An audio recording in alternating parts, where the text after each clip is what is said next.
Brain health is really important to us here at the clinic because it's one of the key pillars in our overall wellness.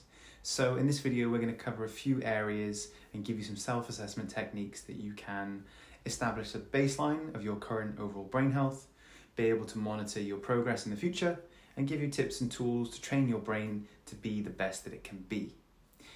As we age, there's this perceived idea that our bodies and our minds crumble, that we become forgetful, lose brain power, and so forth. But we really want to break that idea right now because it needn't be true. As long as you maintain good brain health using the information in this video, then there's no real need to fall into that trap, okay? We've also got some resource books here to help you. So you might find that some areas of your brain are working as good as they ever have done, in which case fantastic.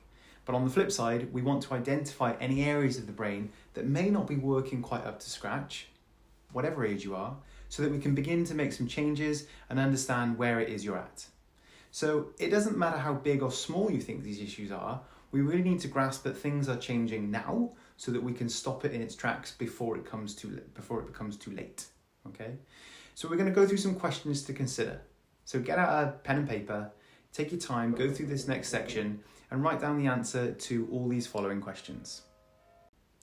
So the first thing we want to establish is, what age do you feel you had the healthiest peak brain function? When was your memory and mind at its sharpest? When could you read for hours without fatigue or drive for hours without fatigue? And it might be that different aspects were best at different times. The idea here is to evaluate when you think you were at your best overall. So how has your brain declined since that peak function? What changes have you noticed or got worse since that time? Is it memory, concentration, focus, balance, eyesight, hearing? We need to identify your personal symptoms so we know how best to help you. Do you have tinnitus, dizziness? How fast has it declined in that time? It's also important to establish the rate at which these changes have occurred. A month, 6 months, 5 years? We really need to recognise the rate and speed at which this decline is occurring. So really take the time to get a sense of that. Is there a daily or weekly fluctuation in brain function? Is there a stress-related or hormonal or metabolic link? Are you better at certain times of the day than others? Okay. Do you have any issues with any of the following? Short-term or long-term memory? Focus, concentration, balance, posture, finding your words, doing sums, your sense of direction? Because each of these things point to a different area of the brain. Have you ever suffered with depression? This is a key early feature of neurodegenerative disease, such as Parkinson's and Alzheimer's. It's actually depression. Is mood something that you've struggled with your whole life, or is it a new thing? How recently is that? So really try and get a timeline of how things have changed. Is it more transient? Does it come and go? What are the tasks that cause you the most fatigue? Is it reading, driving, or computer work? Because before we lose function in any area of the brain, the first thing we lose is endurance. So this is something we're going to cover, okay? But it's really key to get any early signs of degeneration by looking at the tasks that you're struggling with. Because as we mentioned, the first thing to change is endurance. So in the past, if you've been able to drive for 3 hours, no problem at all, but now you can only manage 1 hour, that's a clue that certain areas of the brain might be struggling with their endurance and fatigue sets in. So remember, with brain health, it can be much harder to see the changes in a day-to-day fashion. In an elbow or a shoulder, we may get pain, inflammation, or lack of movement. But in the brain, we don't get pain. Instead, we get steady decline in our ability to do tasks. So that's why it's really crucial to begin to understand what it is you're struggling at. The next thing to consider is mood. Now, sometimes when we're unhappy, it may just be poor brain health and not due to the circumstances in our life that we're actually facing. So if you imagine the brain as one big supercomputer, to get this point across, information goes into the brain 24/7 via our senses and nerve endings. And we have this huge, massive information to process every second. And much of that has to be filtered out as irrelevant. But if our brain health is not up to scratch, we'll simply misinterpret that information being threatening to us. We'll then respond, and that might be in a not so efficient way. essentially we're going to respond in ways that are not in accordance with the reality of the situation. So it's easy to see that in order to be happy, the brain must work well, for sure. Because the frontal cortex area of the brain, which is at the front, is involved in motor function, problem solving, spontaneity, memory, language, initiation of movement, judgment, impulse control, and social behaviour. The emotional or limbic area of the brain, which is in the middle, is involved with our motivation, emotion, learning, and memory. And as these areas of the brain decline, possibly due to inflammation, poor circulation, lack of stimulation, and other factors, we're going to see some deterioration potentially in the quality in your experience of life. And so as well as our happiness, we can also consider work and physical lifestyle. So try to establish where your peak and current athletic and also cognitive or career performances were and are. Has there been any decline in those areas of your life? And really just try and get a timeline of, are things speeding up? Are things steady? Where are you at? This is about you evaluating you, okay? And if after doing all of this you're starting to panic, please don't. We're not here to say that it's the end of the world and that you're going to get some sort of disease. Absolutely not. But if we don't take stock of where we are, we don't even have the ability to try and improve things, okay? The important thing is that you're recognizing some potential changes in brain health, which now is going to give you the power to do something about it, okay? So we want to try and understand more about the brain because it's something that most people don't understand. We don't really think about brain health. We talk about heart health, we talk about gut health, but not many people are talking about brain health. And I think it's very, very important, okay? The good news is that the brain is plastic. It has a huge ability to change if in the right circumstances. And by doing the right things, we can induce neuroplasticity. The brain is not as hardwired as we thought 20, 30 years ago. It's very, very, very adaptable, okay? So you can pause the video at this point, run back through and just take stock of all these symptoms that you might have that are progressing, because we're now going to move on to a more theoretical section where we talk about how does the brain work, and then later talk about practical ways in which you can start to improve the brain function. Don't forget, we've also got PDF resources here. There's a really beautiful book by a doctor in the US called Why Is My Brain Still Not Working? We highly recommend going through that textbook, and that will go into more detail about the things we're talking here.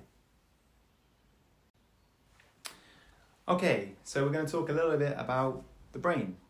Pretty incredible structure.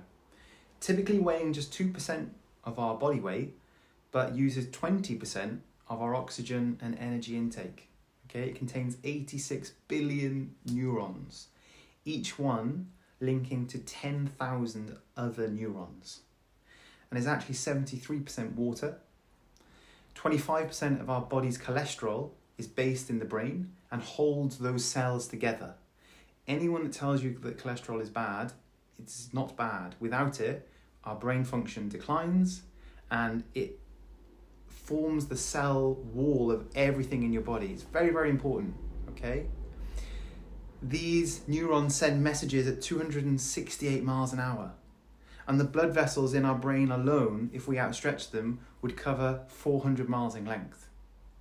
But actually, out of all of that complexity that the brain has, it actually only needs 3 things in order to be healthy and happy. It needs fuel, it needs good oxygen supply, and it needs activation. Okay? So the first thing is fuel. Okay, fuel is in the form of glucose, or essentially sugars. Okay, 70% of the glucose that we have in our body is used up by the brain, and it's the primary fuel source of the body. Okay, this is why the liver stores glucose in the form of glycogen for emergencies, so that in times of famish, we can release that energy to maintain really, really good health. Secondly, we require oxygen given to us by our circulation. And finally, we require activation of all the neurons to keep them healthy. So you could have a perfectly healthy neuron in the brain And a neuron is the structure that the brain is mostly made of. Nerve cells that transmit information, kind of like the messages in the brain, sending signals all over in every direction at this 256 miles an hour. So these need to have really, really good fuel and an adequate oxygen supply. But if you don't use it, it will actually die. So it's the use it or lose it principle. And this is something we're going to go into in more detail, as we really need to ensure that we're activating all the areas of the brain in proportion to enable good overall brain health in the long term. So it has to be just enough. Too little stimulation won't be enough to activate the neuron, so we need to be able to reach what we call a threshold. So when do things go wrong? Well, either when we have less glucose or oxygen, lack of activation, or inflammation. So what happens then is that these brain pathways start to first lose endurance and later overall function if things don't change. So an unhealthy neuron will only be able to do so much before it reaches fatigue. Almost like if you're at the gym, you can only manage 1 repetition instead of the normal 10 repetitions that you could usually do. The brain is a muscle in one sense, and it will get smaller if it's not used. So not only that, but we really need to equally take each different area of the brain to the gym, so to speak, on a regular basis to maintain its good health. So just go back and look at what you wrote earlier about which areas you were fatiguing in first. And really this is why. So few things. 1, could there be poor circulation to this area from oxygen? Could there be a glucose issue from bad digestion, gut health, poor nutrition, or the breakdown of foods not really being digested very well? Could it be a lack of use of that area of the brain, simply a lack of activation, or just not intense enough? Or is there an environmental or inflammatory issue, such as toxins from the environment, autoimmunity, or chemicals causing other forms of inflammation? So endurance is lost first. The neuron begins to sit very close to what we call threshold. So when we talk about the neuron sitting close to threshold, it's simply the example that if I had a burn on my hand and now I go and I touch something even a little bit warm, it's going to feel hot because the neurons in that hand are hypersensitive to heat because it's already been burned in the past. Okay, that burn may have healed, but instead it remains hypersensitive. So the neurons sit very, very close to threshold. So what we mean by that is it doesn't really take much activation or much use of that neuron for it to fatigue very, very, very quickly, which means that trivial things will become really fatiguing and problematic, and it's quite frustrating. So brain health declines in a few phases. Firstly, loss of endurance. The neurons become closer to threshold, and then only in extreme cases do those neurons actually shrink and die, which is known as atrophy, where the brain gets smaller and overall function declines. And this is when you're headed towards more neurodegenerative conditions and more serious issues. So as we have these pathways that become closer to threshold, they become more hypersensitive to sensation. So this could be a normal smell, now leading to nausea. It could be the onset of dizziness, even with the slightest bit of change of balance. So a common presentation of neurons that are hypersensitive is somebody who can't handle bright lights any longer. Changes in speed or looking out of a car window or getting dizziness when in a supermarket may be really common symptoms that these pathways in the brain are starting to fatigue much quicker than they used to. Now these symptoms may have spanned a lifetime or just a short period. But what they relate to is different areas of the brain that may not have been working as efficiently as it should do for quite some time. Perhaps as you age, these areas are going to start to degenerate naturally over time, and so these symptoms may worsen. And it can even be due to the fact that neuronal fatigue, with that, you are more irritable, after normal conversations, you get a migraine after listening to music, but the main symptom is fatigue on our post a task. So what you really feel is fatigue from really not having done much at all. So the key take home is that changes or negative changes in the brain don't happen quickly. It takes years, it takes decades, and the symptoms are there, the whispers are there if you listen to them. So if you're able to pick up on these things in the early stages, self-test, it's going to put you in a better stead to understand your brain health and stop things from happening later on in your life. Because when that brain degenerates, it doesn't just jump, you don't just suddenly get Alzheimer's or suddenly get other neurodegenerative conditions. Instead, 10, 20 years before, you might start noticing that smell is reducing, lights are becoming more sensitive, balance is decreasing. And it's only many years later that diagnoses come to the front. Okay? But what we do know on a positive side, it's not all doom and gloom, is that the brain is very adaptable and it has a huge capacity for change. Because recent research now shows us that neurogenesis, the formation of new brain cells, can happen all the way up to 98 years old. The brain is much more plastic than we think, and given the correct environment, we can actually mold these pathways at any point in our lifetime. And one of the best things for neuroplasticity, you've guessed it, is exercise. But really specific exercise. Because when we work out in very intense, short bursts, we specifically release a chemical known as BDNF, brain-derived neurotrophic factor. Now, this has been shown to not only slow down the rate of degeneration, but increase the changes or increase the rate of new pathway formation. So it's really a must if we're trying to improve our brain health. But not to fear, changes to the brain's chemistry can take as little around 4 minutes of this intense exercise to get some BDNF.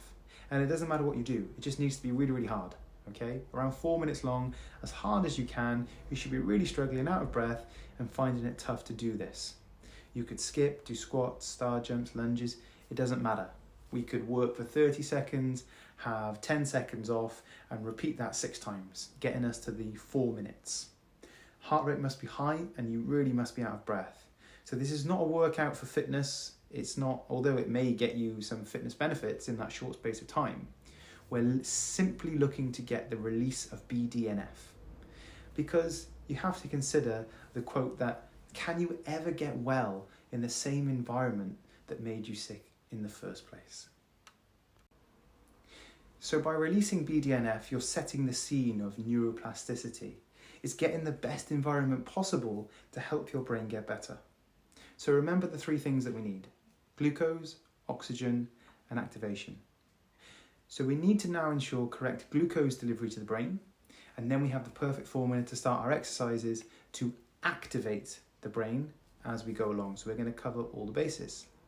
So the most important thing when it comes to glucose is balancing of blood sugars. We can't stress this enough, to maintain a good and constant glucose supply to the brain. So let's look at the symptoms of low blood sugar and high blood sugar and get a sense of where we really fit. Okay, so once we've gone through this, you can obviously self-check in with yourself. So with low blood sugars, if you suffer from this, your brain health will really never be what it should. Okay, so check in and see how you feel after a meal. Is it that when you eat, this sudden surge of glucose makes you feel a lot better? Is it that there's dizziness, lightheadedness, and then eating that meal helps you? Okay, and you're constantly craving that sugar. Does that improve your overall being? Because if so, low blood sugar may be a key factor. On the flip side, if you eat, you get really tired after eating, quite suddenly, it may be that you're struggling to digest that. Maybe there's some insulin sensitivity, but the ideal response is that food should not affect, it shouldn't change you. It should be a requirement, but not that it affects you in that way. So it's really important to understand this, and it's a key foundation for brain health. Because without glucose, you have no fuel for good brain function. It's as simple as that. When you suffer from low blood sugars, you'll wake up tired, never feel rested, and then you'll get through the morning relying on caffeine and other stimulants. Focus and concentration go out the window, all until you have some food. And it's like the heavens have opened, you feel alive once again. Until an hour later, you crash, the glucose was used up rapidly, and you end up with low blood sugar symptoms once again, and you're kind of riding this wave of highs and lows, so to speak. Okay, so sugar cravings, quick fatigue, slumps in the afternoon, and so forth. This is very common symptoms. Whereas with the high blood sugars, there's a constant high level of blood sugar running around in the bloodstream, which can be quite damaging to the body.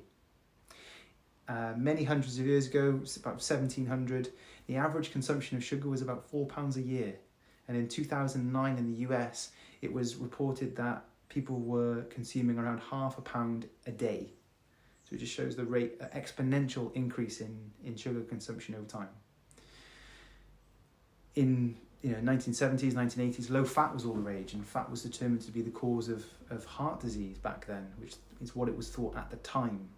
And then anyway, out of that, we then went to sugar. So now sugar has become, the new devil, so to speak.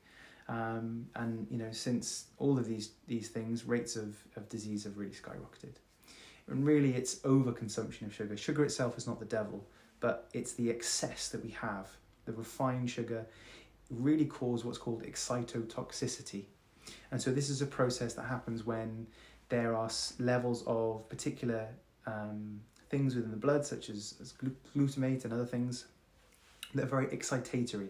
So they stimulate the brain in a very huge way and potentially actually change the balance of calcium around nerve endings, ultimately increasing the rate of those neurons not working so well.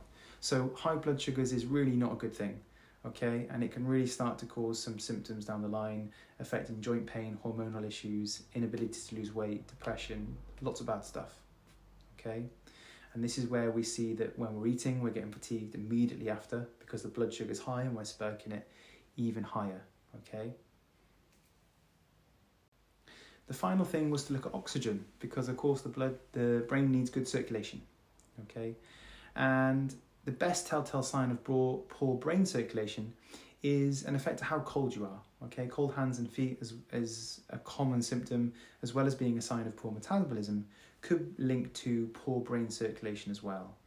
And so just checking the temperature differences between your forearms to your hands can be a really simple way, just with touch, to figure out if there's any circulatory changes. And low and high blood pressure will also end up effectively changing the optimal circulation to the brain. Low blood pressure means that the blood isn't getting pumped around hard enough, so the blood doesn't flow as readily to the parts furthest away. And on the flip side, we know that high blood pressure can be very damaging to our vessels and be a cause of cardiovascular disease. So what do? Of course, if you've got issues with blood pressure, then please, we suggest talking to your GP to sort that out. And as far as you can, for yourself, again, exercise is the key. So within our blood vessel walls, we have the ability to release another chemical, which is called endothelial nitric oxide. When we exercise intensely, as we've said earlier, we also release this eNOS from our blood vessels. This dilates the blood vessels, improves the uptake of glucose, and supports brain health. And the effect of this eNOS are quite long-standing well after finishing the exercise, hence better brain function post-exercise. So again, the ultimate cure for poor circulation can be exercise. We get that eNOS pumping and open up the blood vessels.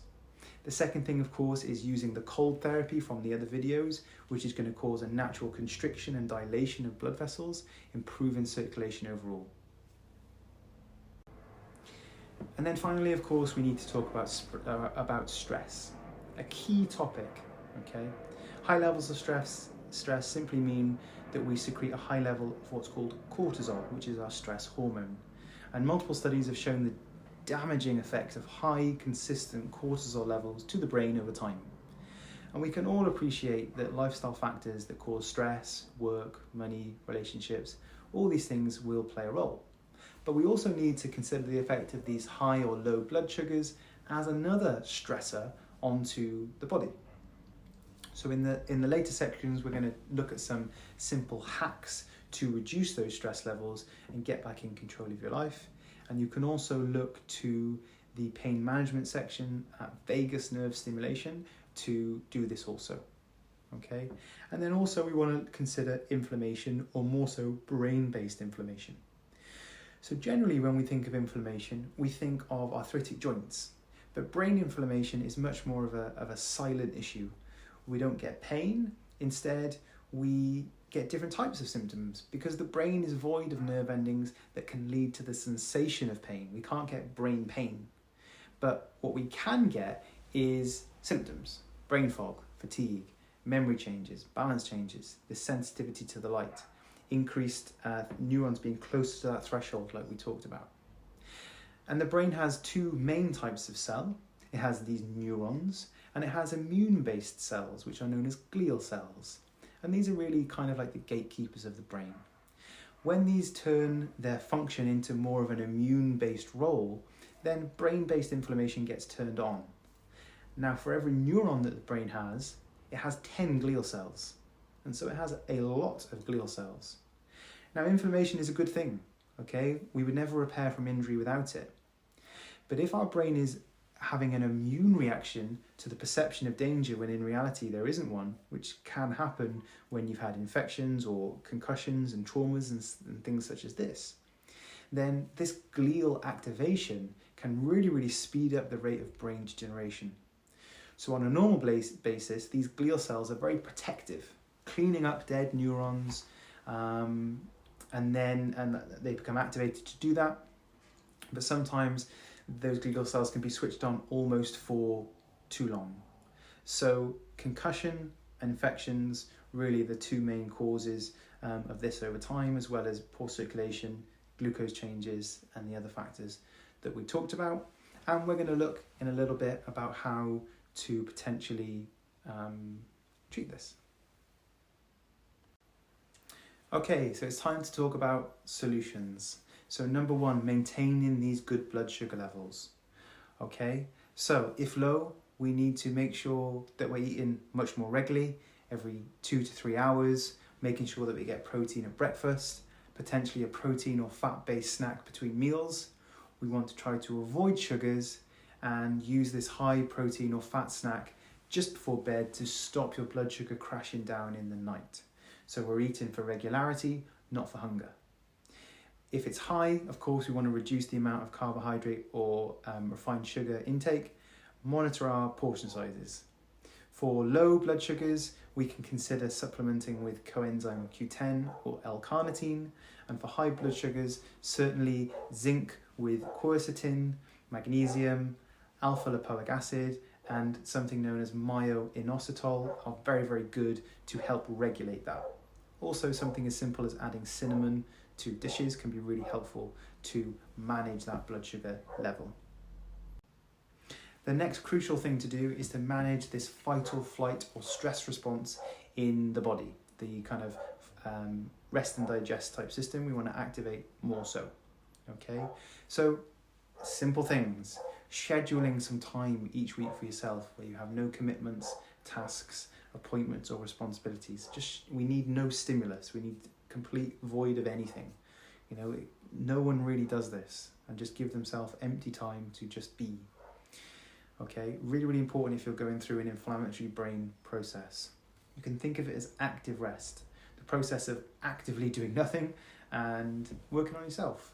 And so in this time we recommend some breathing exercises, meditation, and all of the box breathing type exercises you can see in the pain management section of this website. It's a time to be a human being, not a human doing.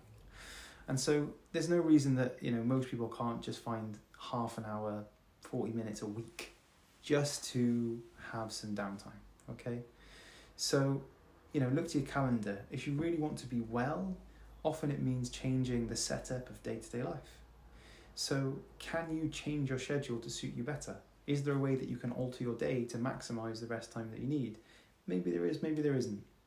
Are there commitments that you tell yourself that you actually need, when in reality they're actually weighing you down? So you need to be a little bit selfish here and put your own health before all else, if that's what you're trying to do.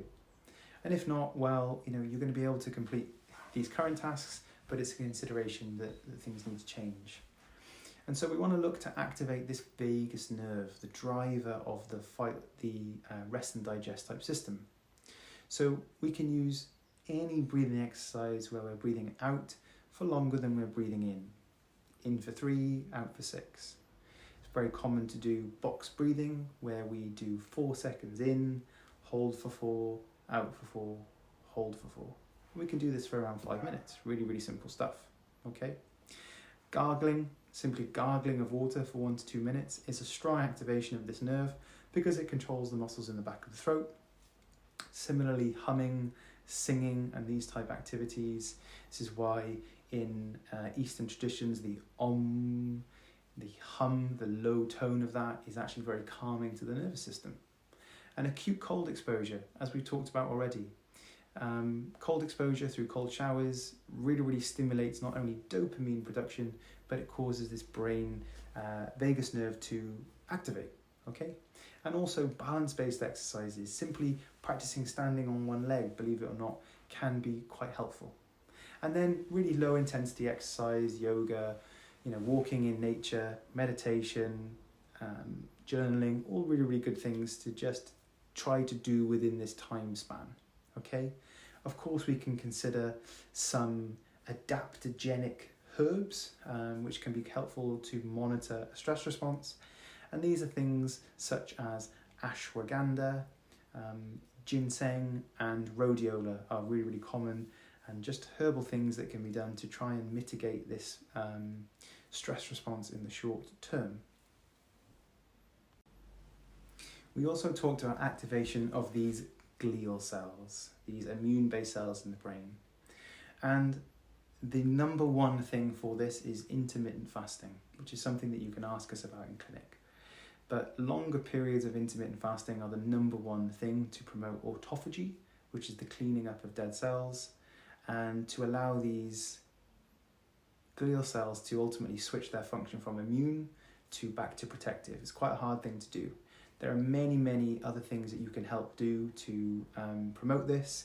Lots of different supplements, CBD oil, coenzyme Q10, magnesium threonate is very good, and lots of different foods such as celery, green peppers, basil, because they have lots of different things within them, such as luteolin, which is within the celery and the green peppers, resveratrol within grapes, apigenin within basil, celery, and herbal teas and curcumin from turmeric are all very good brain-based inflammation supplements that can be used along with intermittent fasting and along with increasing the sleep, increasing hydration, maintaining proper salt intake, because salt is often not taken in as much as we actually need, which essentially is a mineral, okay? So most people aren't getting enough sodium, magnesium, any of the minerals that they require. And so taking something such as a full mineral supplementation can be really helpful in the form of something called fulvic acid, which you can find on Amazon. And again, just speak to us in clinic and we'll be happy to point you in the right direction. Because if you are suffering with what you believe is microglial cell issues and brain-based inflammation, then we'll be making you a bespoke protocol, okay? It's not something that you can really be too generic on, so I want to try and educate you on this topic, but at the same time, come to us and we'll speak to you directly about sorting that problem out. Other nutritional notes is, of course, your fat intake, because you can't make hormones without the right fats. And the brain is 60% fat itself. And so we need to be eating the right type. Okay, we need to be making sure we're getting good quality olive oil, coconut oil, avocados, nuts, seeds. Okay, we don't want to have any symptoms of low fatty acid intake, such as dry scalp, dandruff. You can also get a rash on the back of the arms, which is very common. And so making sure that you're getting enough what's called EPA and DHA from fish oil is very important. But don't just take any old fish supplement, because it's a bit of a complicated topic. But if you are to take anything, we recommend taking a fermented cod liver oil rather than a bog standard type one. Of course, then we talked about exercise to release BDNF, this short, intense exercise for 4 minutes to really release BDNF. And we also saw how it released endothelial nitric oxide for your blood vessels. We can then start looking at specific brain-based exercises for the activation part. So we've talked about glucose, we've talked about oxygen, okay? We then need to look at regional exercises. So these are things that you can do if you go back to the symptoms right at the start, and we can look at which exercises do we need for each different area of the brain, okay? So doing these in isolation may help you get some improvement, but when used in conjunction with everything else, only then are we going to get this neuroplasticity that we're searching for. If the brain is primed and ready, we've got BDNF, the environment is good, then the activation of the neurons is going to improve the endurance of that pathway and start to take you in the right direction again. Instead of the endurance reducing, we're going to increase it. And so there's going to be a number of options. But of course, if you're doing any of these, please stop if you're getting any kind of feelings of being unwell, dizziness, lightheadedness. So really, you need to stop immediately, because if you're doing these things, then generally it's because the endurance has been lost. And so you're not going to be able to tolerate it much. You're going to only be able to tolerate maybe 5 or 10 seconds. And so we can consider for, simply kind of Googling memory games for memory-based symptoms, really simple answer, for the temporal lobe area of the brain, then listening to music on one side. You can listen to a metronome for the left side, and music with rhythm for the right-hand side. When you're listening to that music, you want to listen out for a particular instrument. Learning to play music and learning a new language, as well as these memory games, are great for that area. For the occipital lobe, identifying objects in your hands with your eyes closed, so you can put a coin in or something like that and identifying which coin it is. Visualizing yourself doing different tasks, picking up different objects or movements. For the frontal area of the brain, we want to be doing what's called a horizontal saccade. So this is with 2 targets, and I'm going to move my eyes back and forth, saccading back and forth. Mental maths and any type of mental focus-based activity. For the parietal area of the brain, we can just apply different types of sensation to different sides of the body, smooth things, rough things, sharp things, soft things, and just get used to that sensation. Word searches, mathematics and mental arithmetic for the left side, and jigsaws for the right hand side. Gargling and singing is great for the older areas of the brain, the brainstem, and any type of dance, yoga is really great for what's known as the basal ganglia, this movement-based area. And then we can also look for the new cerebellums for our coordination. We can look at catching a ball with one hand, perhaps even while standing on one leg. We can look at just tracking the eyes on a diagonal. So there's lots and lots of things that you can do to stimulate different areas of the brain. But of course, you also need to have which symptoms relate to each area. Okay, so you can see that in the PDF attached. And so we can start to tie together, okay, if you're struggling with these symptoms, perhaps try one of those exercises that I just said, or perhaps just try a combination of those things. But speak to us in clinic, because these things are a little bit more complicated, but this is just a more general overview for you for the different things that you can be trying and playing with to improve brain health over time.